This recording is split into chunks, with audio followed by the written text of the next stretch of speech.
परंतु त्यांच्या त्या वागण्यामुळे दिशा कळली नाही, परंतु जवळ असणाऱ्या माणसाला त्याचा त्रास होतो.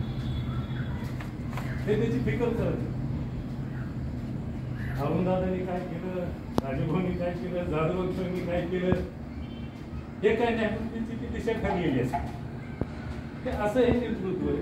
नावातच प्रकाश आहे, त्याच्यामुळे ते कुठं अंधारात गेले तरी प्रकाश पडतात, प्रकाशात अंधार निर्माण करतात. ते त्यांच्या त्या कला आहेत.